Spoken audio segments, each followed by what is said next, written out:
we had a head-on collision traveling at highway speed.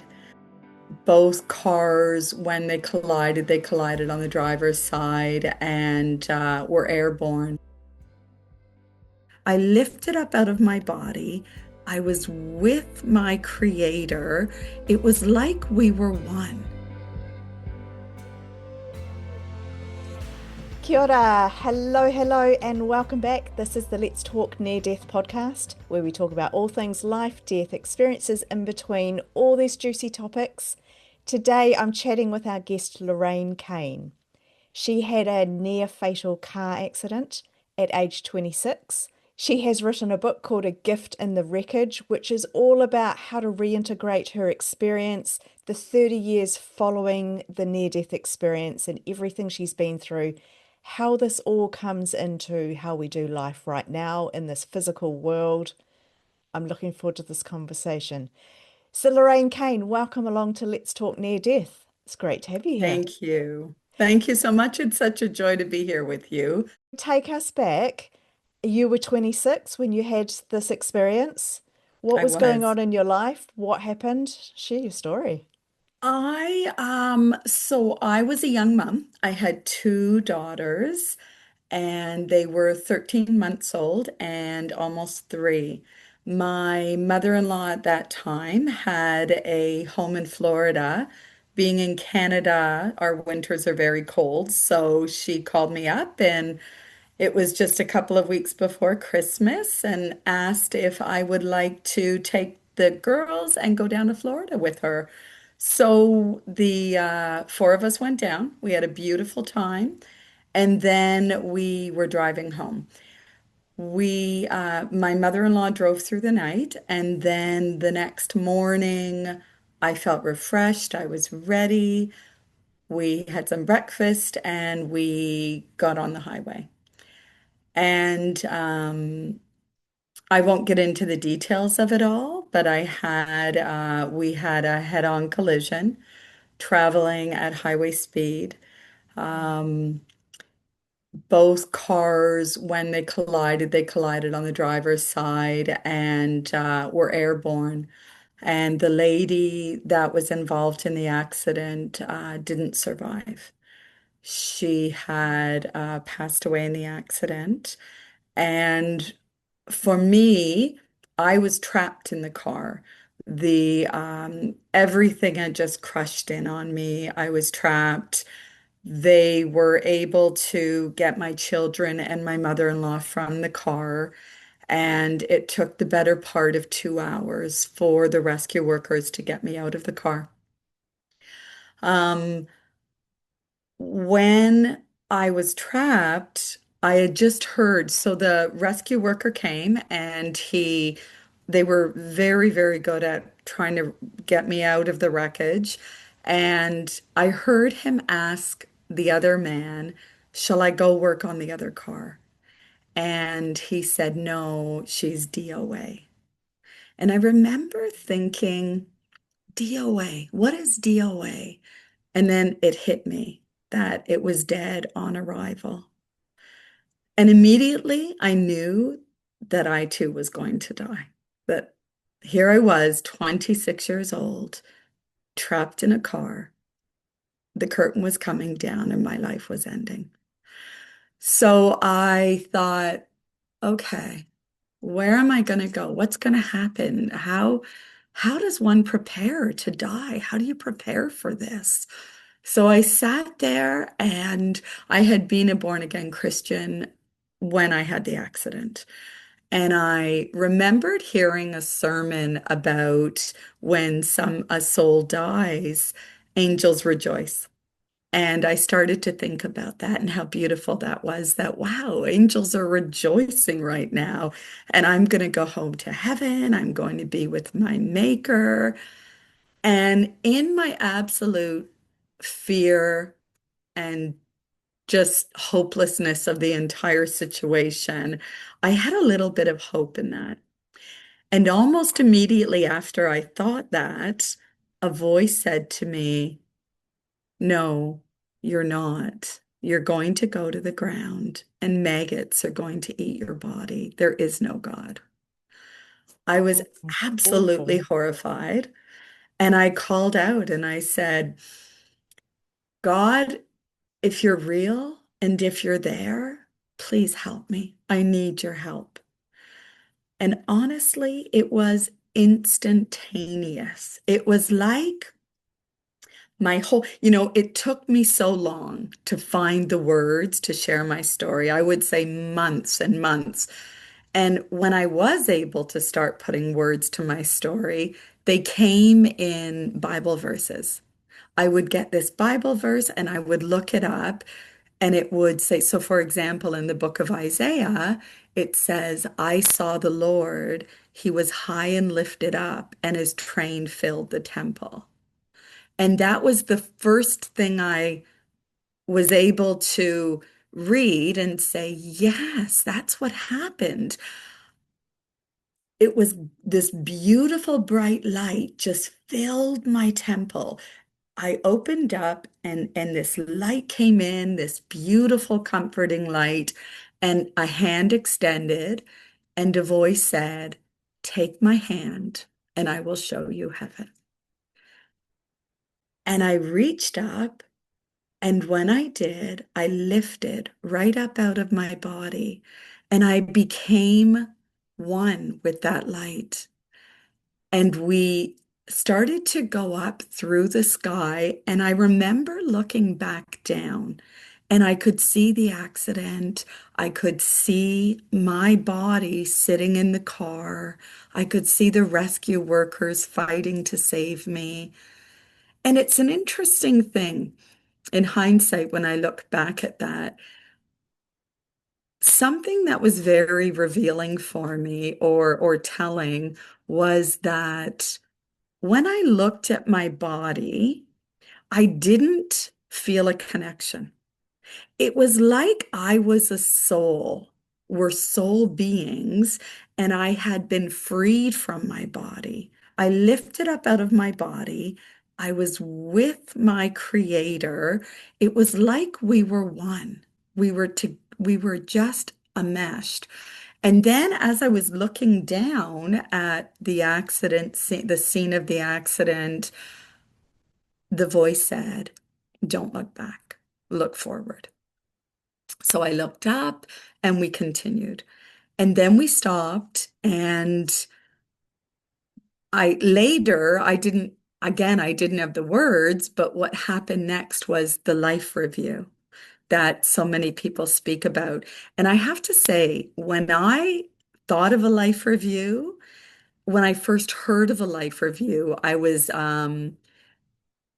terrified. I thought, oh my gosh, I'm going to Mhm. go and stand before my maker, and he's going to judge everything I've ever done. This Oh is not no. going to be good. This is just, I've done a lot in my life, and this is not going to be good. Mm, So it wasn't like that. It wasn't at all like that. It was more. The experience I had was not about judgment. It was about, I'm not even really clear why we have a life review. Oh, sorry. I'm not clear why we have a life review, but it felt like it was more for me to see where I had missed the mark and what could have been, what I could have had. And each scene that I was shown, I was filled with the most incredible remorse and sorrow and sadness. And I just said, I'm so sorry. I didn't know. And I'll tell you, I was every time filled with the most unconditional love. Just, I love you. It's okay. I love you. And it felt like I was back home. It felt like that kind of love.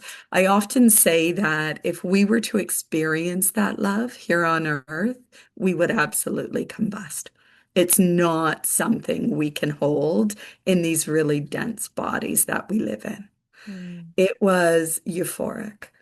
And then after the life review was done, I became aware that I was no longer communicating using words. We communicated with what, like a knowing. We knew, we just knew. There was a sense of knowing. Words weren't necessary. And we continued and we were traveling through, this. It was almost like the unit, like the out in space. There were stars and like galaxies, beautiful colors off in the distance. And we traveled through for a little while and then we stopped again. And out from the side of this beautiful light came a photograph. And the photograph, as I looked, I recognized, oh my gosh, that's my children and my husband. And oh, I'm Lorraine. I had already gone on to the next phase of where we go when we cross. And it took me a minute to remember and to come back to who Lorraine was. So as I was processing it, oh, I'm Lorraine, a voice said, are you tired? Do you want to come home? Or do you want to keep on going?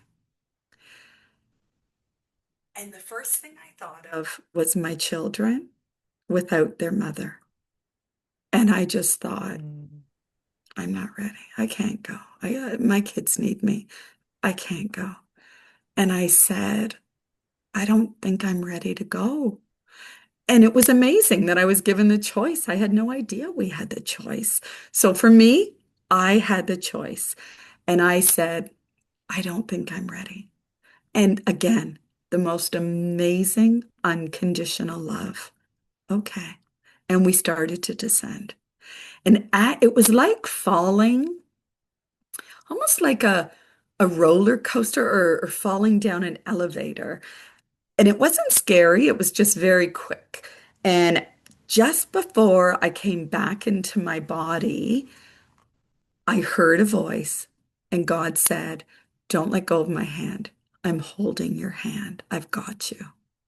And with that, I popped back into my body. I had the neck brace on, my shirt was off. They were pounding on my chest, resuscitating me. And they started to yell, we've got her, breathe. And I was sort of, when I died in the car, the roof was on the car. And when I came back in my body, the roof was gone. And they told me they were going to lift me out of the vehicle, air transport me to a trauma center where I spent a couple of weeks. I had numerous surgeries. The first surgery was an 11-hour surgery. I had 54 breaks to my femur. They had to 54. 54 breaks. And even that was such a blessing. I know it's hard to believe that I would Yeah. say it's a blessing, but it was because everything just felt so taken care of. It Mm. was the surgeon that did the surgery told my parents, I was 26 years old at the time. They told my father that any other surgeon would have amputated my leg. Oh. This doctor jumped out of airplanes for fun. He was such a daredevil. He was up for the challenge. And thank God he was on shift when I went into that trauma center, or I wouldn't have a leg today. And he asked three questions. He asked my husband at the time, how old is she? I was 26. Does she have children? Yes. How old are her children?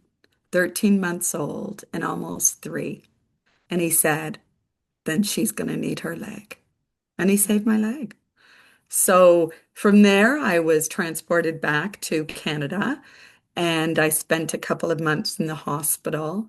Um, and I remember in the hospital when I got back to to Canada from the States, again, there was just so many things that God was showing me and the people around me, and everything just seemed so taken care of and orchestrated. Mm. Um, And I remember one particular night, it was like I was still in between two worlds. I had crossed over, I'd been on the other side, and now I was back in my body in this really constricted, confined body. But I could hear God like I could hear you. God spoke to me in an audible way.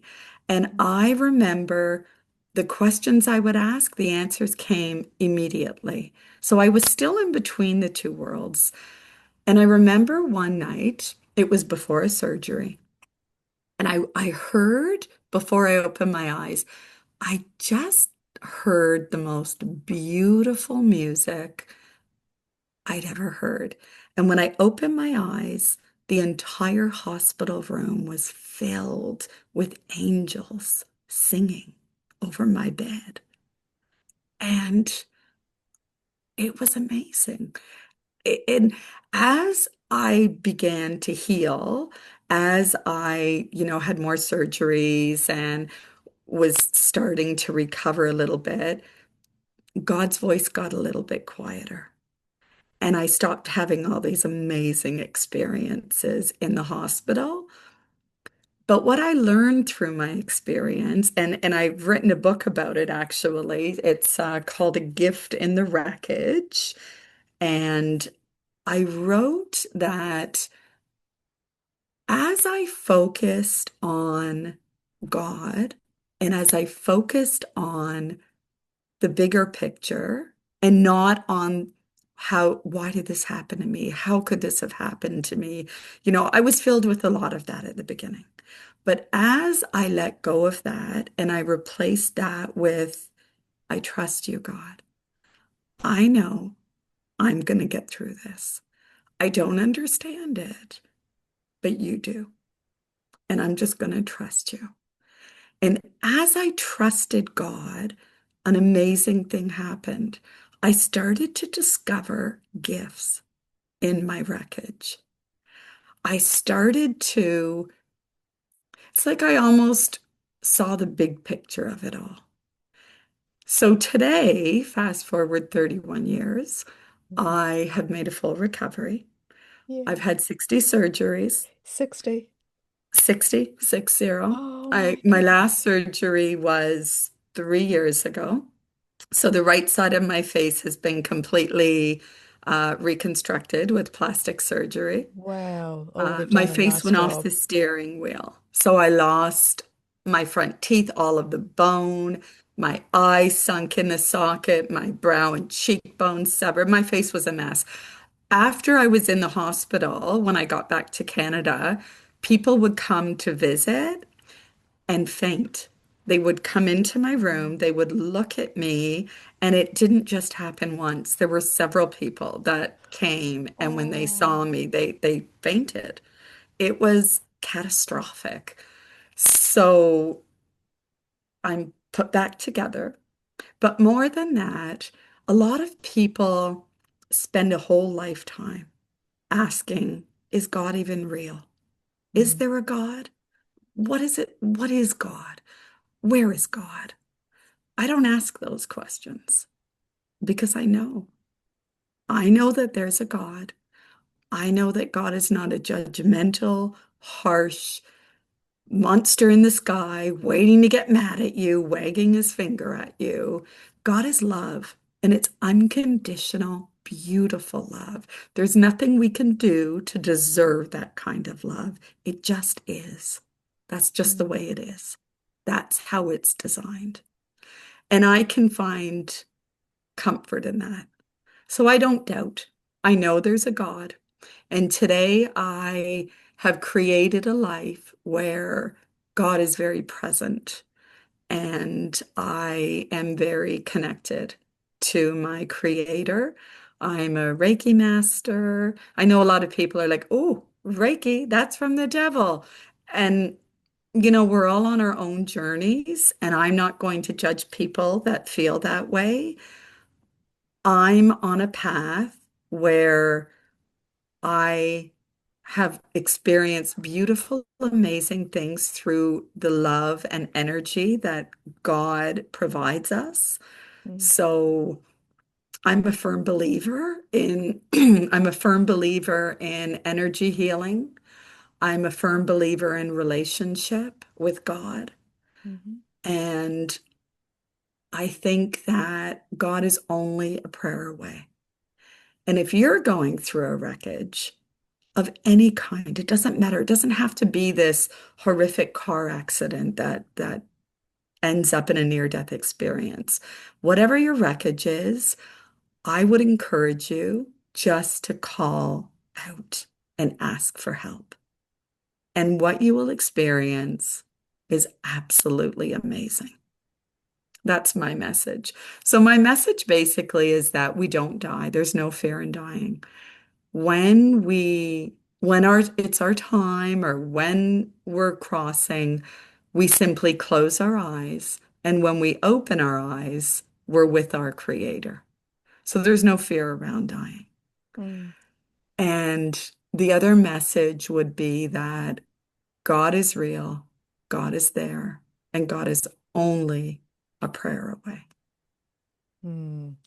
Thank you, Yeah. Lorraine. I love that. I don't know. I kind of agree with, yeah, we've got help all around us. We've all got different beliefs and we've all got things that we put into different interpretations. But I do believe that help is just a conversation away, a spiritual conversation. And yeah, God, source, energy, universe, put your name on it.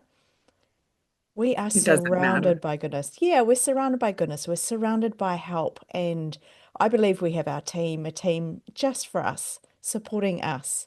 Oh, I know we do. So, When I do Reiki, it's a really funny thing because I come out of the fundamental Christian background. So for me, when it first started happening, I have to tell you, I really thought, oh my gosh, is this a devil? Am I being deceived? Because that's what I learned yeah, in the yeah. church, right? That, Mm-hmm. oh, this is a devil. But as I tested the spirits and as I asked God for protection, it was absolutely amazing what began to happen. So I was doing Reiki and I remember the first time I experienced it with a lady. I began my session, and all of a sudden, I saw somebody over in the corner in my mind's eye. And I was like, oh, right away, I said, oh God, protect me. What is happening right now? And as I became very curious, I said, oh, hi, like, well, what's happening? Who are you? She turned and she said, I'm with her. And now I'm thinking, am I going crazy? What is happening here? And she moved closer, and I said, oh, she said, I'm her mother. And immediately, this download dropped to me. I knew it was her mother. I knew her mother was on the other side, and I knew her mother had a message for her. So then I thought, oh, what am I supposed to do with this? Spirit told me, tell her. And I said, oh, that it took a lot of courage because I was thinking, what if she doesn't have a mother on the other side? This is really out there. Mm-hmm. So I took a risk. I said, oh, this hasn't happened before, but I feel like has your mother crossed over? And she started to cry and said her mother died 4 months ago. And I said, Oh, oh my goodness, your mother's here. And the woman said, remind her about the yellow rose bush. And I just trusted. I had no idea what was happening. And I said, oh, she wants me to remind you about the yellow rose bush. And she sobbed and she said, just before she died, she loved yellow roses. And she said, promise me you'll plant me a yellow rose bush to remember me by. And she was just coming wow. back to tell her she loved her and to remind her about that yellow rose bush.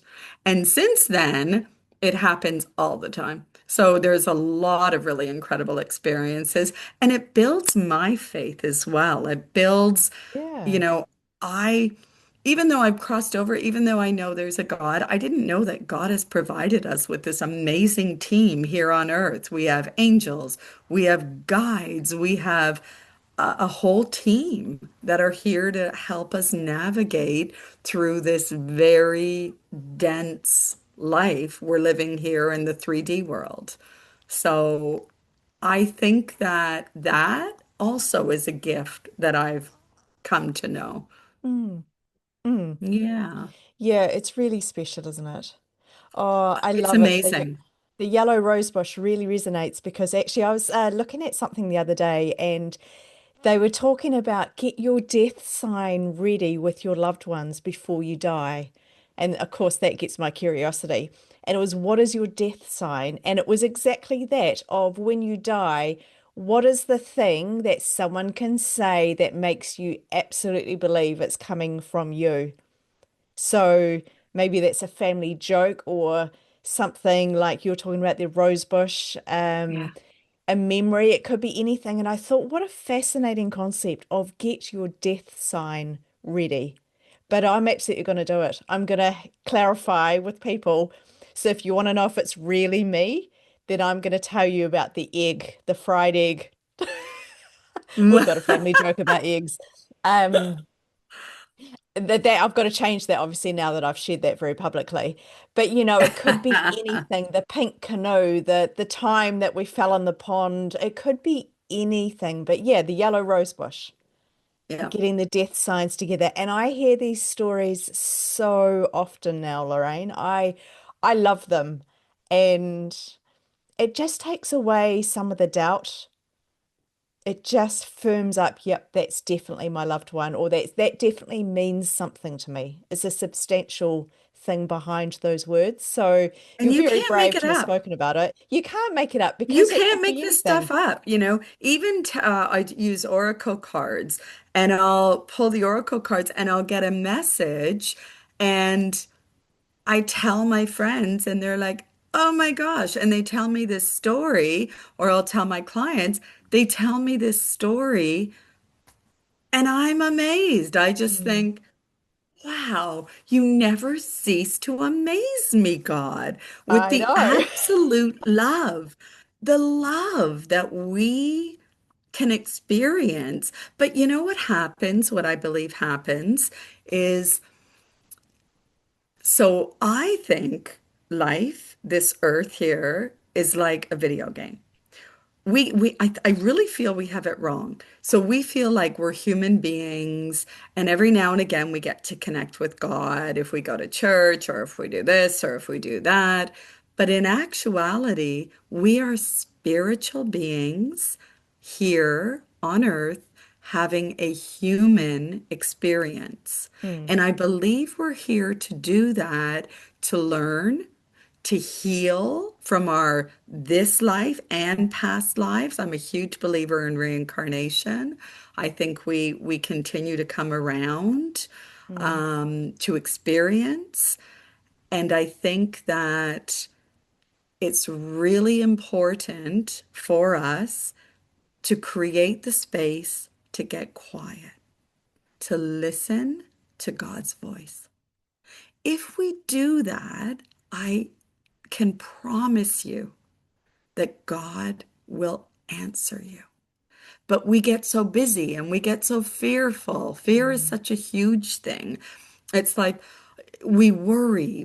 We fill, if you think of a cup and it's filled with this busyness and this fear and this worry and this doubt. But and even our programming, how we were raised, if we go to this church so we can only believe this way, because if we don't, boy, oh boy, we're in trouble. mm, It's not like that. I do not believe that for a second. I have held God's hand and it is love. It is mm, absolute love. God wants to guide us. God wants to guide you and me, and He's only that prayer away. And as we get quiet, I coach as well. I always coach people. If you're serious about connecting to your creator, you need to create the space. So if you think of a cup full of all of that stuff, as you empty it out, that's how you create the space. So I run a wellness center as well. We have, red light therapy and infrared sauna and all sorts of modalities that we offer to help people quiet, get still, and listen for that still small voice. Because that's how God starts. It's a little small voice, and we're not even sure. As soon as it comes, our left logical brains, it's like, oh, that's ridiculous. That was nothing. That's not God. Mm, But once we can overcome that, once we get past that and we say, God, I don't know if that's you, but I'm willing to hang on and just listen, create the space, and God talks. It's so real. And then God starts to lead us. And then we start to experience things. And from there, it's like a little child taking those unsteady steps at first. But as we continue to do it, our steps become a little bit stronger and the voice becomes a little bit louder and a little bit clearer until we just know that we know that we know. mm. I feel Yeah. like you're saying similar things to what I've been saying. If you're a listener, you've been listening for a while, you'll know that I quite often say it's all about just creating a space, taking time just to sit with stillness or go for a walk, whatever stillness looks like for you. You might be extremely busy. Go for a peaceful walk, clear your head, and just create a space for something bigger to show up and to communicate, give us some direction. Yeah, we're saying the same thing with slightly different words, but I absolutely love it. I'm Hmm. curious to know, Lorraine, you said that at age 26, you were already, I think you used the words a born again Christian. I was, yes. Yep. How do Yeah. you think, or do you think that influenced your experience at all? If you had not been a Christian, or if you'd been maybe from a different faith, or I don't know, anything but the situation you were in, do you think that would have influenced the near-death experience that you had? Well, that's an interesting question for sure, because if I was to give you a little bit of my background, I was born into a Catholic family. They weren't practicing, but it was more that Catholic guilt and, God's in the sky and he's going to get you. He's watching and you Mm, better be careful there because you're going to make God mad and it's going to be real bad for you. It was one of those. That's sort of my first introduction to God. And then I got into a really crazy lifestyle as a teenager. I got caught up in drugs and partying and all of that. And then when I was 18, my friends' parents were born again Christians. And they called me. I was coming home one night or one afternoon, and I could hear them calling me off their balcony. And they said, Lorraine, come on up. We want to talk to you. So I went upstairs, and they started to express to me how worried they were for their daughter. And then they started to share the gospel with me and tell me about Jesus and how Jesus loved me. And to be honest with you, my girlfriend and I kind of made fun of her parents and thought, oh, they're just crazy people, right? But I went to church. I don't know if I went out of respect. I don't know if I went because God was calling me. I would guess that's it. But I went to church with them. And when I went to church, I gave my heart to God. I went up to the altar. I said the prayer. And from that point on, I no longer did drugs. I lost all of the friends that I had. I was so immersed in reading the Bible and getting to know God. So I experienced God through a very different lens at the beginning. And I think we all are here on our journeys and we experience God. If you think of a diamond, God is the diamond, but God has many different facets to him or to God, to the universe, to whatever you want to call it. There are many different facets to God, and the lens we choose to see God through is where we will experience different things. That's what I believe. So when I had my accident, I was a born again Christian. I was very active in the church with my ex-husband, and I I believed I still believe in Jesus. I still believe in God the Father, God the Son, God the Holy Spirit. But I think that we all journey on different courses or on different paths. So we most definitely will experience we will have different experiences based on the lens by which we view God through. Does that make sense? Yeah, it does. It makes sense. It's also people talk about how you're raised culturally or in your family to have certain ways of doing things, certain beliefs, and that your experiences can often reflect what you would expect to unfold. So, what you would recognize, I suppose. So, if you've been Hmm. raised in a Christian environment, then you'll probably experience Jesus. If Yeah, you've been raised in a different type of environment, you might experience something completely different. that's I find it fascinating because then people who have no belief, maybe they're raised in an atheist family, for example, might have a very significant experience. And then hmm. people that have been in these really influencing environments might actually not experience what you would expect them to in that. Yeah, I don't know if that's I making just sense now. listened. I just watched actually. I too really enjoy watching near-death experiences. I find them Yeah, fascinating, they are. especially because I get to compare, right? It's like, oh, I know what you mean. I had that too. So I love it.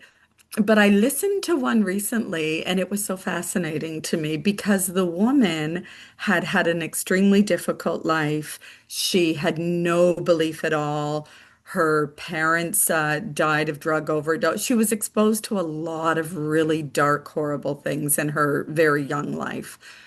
And when she crossed over, she found herself in a forest, walking through a forest, a beautiful forest. And I thought, how fitting is that? She was atheist, beyond atheist. She was angry with God, if there was a God. And how loving of God not to come. Like God just knows. God knows how to do it. Mm. And he showed her this beautiful park and she shared walking through it and how that unconditional love and the light started to shine through the trees and that love got a hold of her. So she didn't believe in God. She didn't believe in any of that. So that's not the lens that's not the experience she had. So I think even that is divinely orchestrated, right? Yeah, exactly. And it takes me back to when you were talking about the life reviews. Now, I kind of laughed to myself as you were sharing your experience there because you said, oh, I wasn't particularly looking forward to my life review. How, I can't remember the word you use, like intimidating or to have your life to, yeah, you feel like you're going to be judged, but you talked about that love of, but it's okay. It's okay. I Mhm. understand. And yeah, I Yeah. often think about my life review and go, oh, I don't know if that's what I'm looking forward to or not. I don't And feel like it is. it's not to judge though. It for Exactly. me, it was more just about saying, there was another way. You didn't here's what it would look like. Yeah. And as I watched, I was just so grieved. That would be a really good word. I felt so much grief that I didn't know that was the way to go. I didn't know that was the better road to travel down. And I was so filled with sorrow, but every single time, there wasn't one time where God was like, yeah, why didn't you do that? Or, Yeah, you should exactly. have done this. And I did this for you, but you didn't do that. You There didn't was even just notice. nothing like that. It was Yeah. more just, I love you so much. It's okay. Yeah. I love you. I love you. It was just unconditional love. And we don't get a lot of that here on earth. Usually Mm, you earn your love, right? mm, So that a lot of people have to earn their love, which is so unfortunate. But that's not how it works on the other side. mm, God loves us. God is love. And we just experience God through that love when we cross and we're mm. standing in that presence. And I think it meets us exactly where we are, where we can accept that, recognize that. You're talking about the trees, the forest, and the light coming through. And yeah, I don't think there's one way. I think it's all about meeting us where we're at, what we recognize, and what will make us feel the most safe and secure. Right. I think so. Absolutely. I do know that there are a lot of examples of near-death experiences that aren't all love and light and they aren't positive. Some of them are quite horrifying. But I Hmm. think the ones where there is the positive thing, and a lot of those negative ones do turn to be very positive in the end. So, Hmm. the love shines through. It really does. I can't Absolutely. I can't help but think, Lorraine, you saw the photo of your children. Hmm. Have you ever thought about what if I'd stayed? Did you want to stay? So, so many times I I know, thought, especially if what you're having a was fight I with them or something, right? thinking? You're like, what did I choose that I for? should No, have I'm stayed. joking. What was I thinking? Oh Yeah. yeah. Yeah. I today today actually I just had that thought today. Oh, I'm a kindergarten teacher as well. I have 30 gosh. students Yeah. and it was a particularly challenging day. And I was thinking, what if I had just said, I'm ready, God, bring me home? What would that be like today? And then it was like, thank you, God, for the opportunity that I have with these beautiful children today. And that's it. Mm, We have to look for the positive. The world is such a difficult place to be in, especially today. I stopped listening to the news a number of years ago. So if I want to, I felt it was soul crushing. I felt listening to the news and listening to all the negative stories almost felt that going back to that video game. We navigate through life and there's lots of traps set up for us. I think listening to negativity and filling ourselves with that fear separates us from our creator. I don't think we can hear God or experience God when we're filled with fear or we're afraid or, we're focused on all of the horrible things that are going on in our world. It's when we shut that out and ask God to lead us and show us. That's when I think we start to level up in this 3D world, in this experience, and we start to take those steps closer to God. We start to move closer to our divine creator, and then we start to be led by God. But we have to take that step. So I think as we do that and we surrender all of the things that hold us back from God, that's where our joy is. That's where our peace is, mm, I mm. believe. Yeah. Yeah. It's interesting because you're not the first person to have told me that you saw your children in the future if you hadn't have come back. Mhm. I, yeah, other people have shared with me, I saw my children's lives or I saw my family's lives if I did return and if I didn't return. And then they got that choice of what to do. Whether Yeah, that was the a thought choice. out choice, I don't know. Uh-huh. Or is it just in the moment you just know what you need to do? Like, did you And feel like you actually had a choice? I know that I had a choice. And I'll tell you, to be really honest with you, one of the most Aside from the 60 surgeries, aside from the doctors telling me early days before I went home from the hospital, we're really sorry.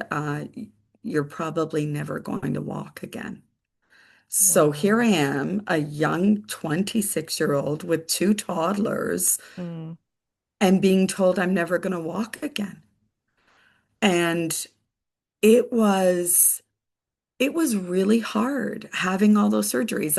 I didn't walk for 2 years. I was on crutches and canes. I had surgery after surgery, and it was exhausting. And it was really hard watching other people caring for my children. It was really hard. But I would say one of the most difficult things I faced in my entire experience was the fact that another woman died in the accident. She was yeah. only 1 year older than me, and she Mm. had a daughter. Oh, And okay. I had to go into therapy. I struggled. It was an accident. Nobody was at fault. It was the road conditions. Um, there were extenuating circumstances. So there was no blame was assigned. However, that good old Catholic guilt came back, and I was feeling terribly guilty about it all. And I had to go into therapy. I had to go and work through that another human being died at my hands. It was it was awful. But I kept thinking and wondering, why didn't she get a choice?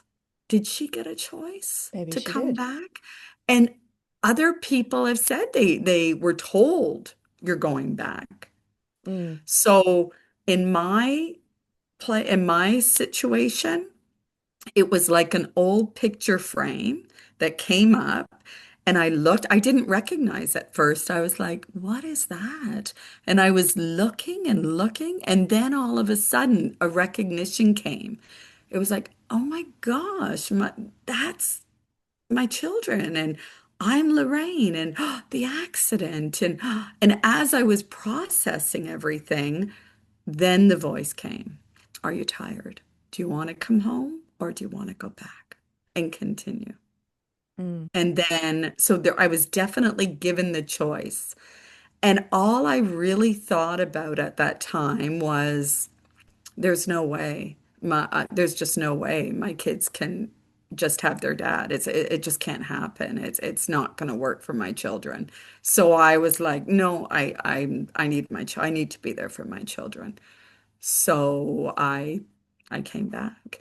And so it's been 31 years. I do have a third child who my baby is 20. I did remarry, and so I have three daughters. My eldest daughter, she's also a teacher, and she works at the wellness center with me. So we're very close. And Oh, nice. I look back over my life, and I have to tell you, I am absolutely filled with gratitude that I did come back. I Oh, joke great. there are Yeah. many days that I'm like, oh, but not really. Honestly, not really. I love life. I love Yeah. everything about the experiences I get to have with my guides, with the angels, with the saints, with the other world, being able to communicate with my maker here in this little restricted body. It's so beautiful, and I'm so happy that I came back. Yeah. Well, Yeah. maybe the other lady did get the choice and she chose not to come back. Who knows? We Yeah. just don't Yeah. know. I God find in knows. life, yeah, God knows. And That's she my probably knows comfort. now. Well, I don't She know. knows. And Yeah. she's happier. She doesn't have to deal with 30 little kindergarten children that drive her I don't know nuts some how you days. do that. Sorry, bit of She respect to go is out there. right. So when you look at the big picture, today I can tell you that I am completely at peace about what's happened in the accident. God has healed my heart. I had a lot of healing to do, Mm. physically, emotionally, and spiritually. And I believe God has just been so awesome in that He's led me and healed me. Yeah. Wow. It doesn't.